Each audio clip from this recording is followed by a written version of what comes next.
ഇപ്പോൾ സമയം ഒരു 5:30 5:45 സമയം. ഞങ്ങൾക്കിന്ന് ഏറ്റവും വിഷമമുള്ളൊരു ദിവസം കൂടെയാണ്. കാരണം ഞങ്ങളുടെ ആൻറ്റിയമ്മ മരിച്ചിട്ട് ഇന്ന് 1 വർഷം തികയാണ്. എൻ്റെ അങ്കിളും ചേച്ചിയും ഒക്കെ ദൂരെ നിന്ന് രാവിലെ എത്തിയിട്ടുണ്ട്. അതുകൊണ്ടാണ് രാവിലെ എഴുന്നേറ്റത്. അവർ മൂവാറ്റുപുഴയും ചാലക്കുടിയിലൊക്കെയാണ് താമസിക്കുന്നത്. അവിടെ നിന്ന് നേരെ പോയത് ഞങ്ങളുടെ ആൻറ്റിയുടെ വീട്ടിലാണ്. അവിടെയാണ് ഈ ചടങ്ങൊക്കെ നടക്കുന്നത്. അവിടെയും ഞങ്ങളുടെ മറ്റ് റിലേറ്റീവ്സൊക്കെ വന്നിട്ടുണ്ട്.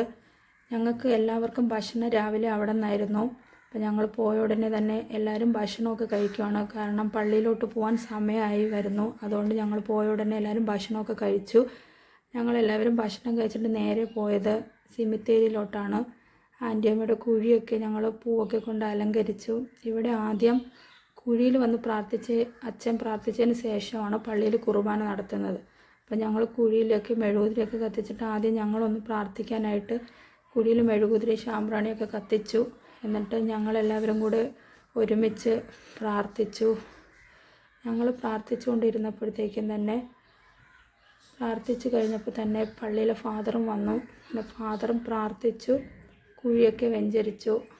എന്നിട്ട് ഞങ്ങൾ നേരെ പോയത് പള്ളിയിലോട്ടാണ്. ഇതാണ് പള്ളി. പള്ളിയിലോട്ട് ഞങ്ങൾ നേരെ പോയത്. എല്ലാവരും തന്നെ പള്ളിയിൽ വന്നുകൊണ്ടിരിക്കുകയാണ് കുർബാന കാണാനായിട്ട്. ഞങ്ങൾ പള്ളിയുടെ അകത്ത് പോയി.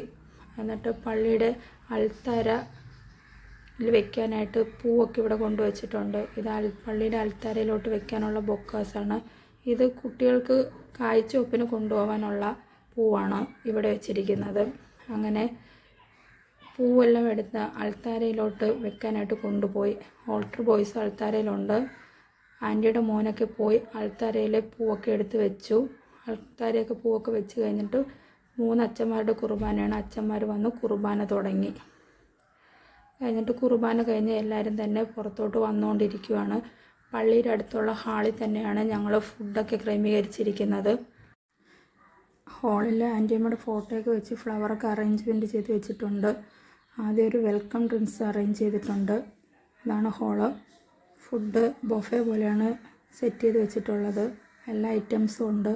കട്ട്ലറ്റ്, അപ്പം, സ്റ്റൂ, ഫ്രൈഡ് റൈസ്, ചിക്കൻ കഴിക്കാത്തവർക്ക് വേണ്ടിയിട്ട് സാധാരണ ചോറെല്ലാം ഉണ്ട്. 200 250 ആൾക്കാരോളം ഉണ്ടായിരുന്നു. എല്ലാവരും ഫുഡ് കഴിക്കാനായിട്ട് ഹാളിലോട്ട് വന്നു. സെൽഫ് സർവീസാണ്. എല്ലാവരും എടുത്ത് ഫുഡ് കഴിച്ചുകൊണ്ടിരിക്കുകയാണ്. ആൻറ്റിയമ്മയ്ക്ക് വേണ്ടി എല്ലാവരും പ്രാർത്ഥിച്ചു, കുർബാനയിൽ പങ്കെടുത്തു. സന്തോഷമായിട്ട് എല്ലാവരും ഭക്ഷണമൊക്കെ കഴിച്ചു കഴിഞ്ഞു. ഏകദേശം എല്ലാവരും ഹാളിൽ നിന്ന് പോയി. ലാസ്റ്റ് ഞങ്ങളെല്ലാവരും കൂടെ തിരിച്ച് വീട്ടിലെത്തി. അങ്ങനെ ഇരുന്നു. അപ്പം ഇന്നത്തെ വിശേഷം ഇത്രയേ ഉള്ളൂ.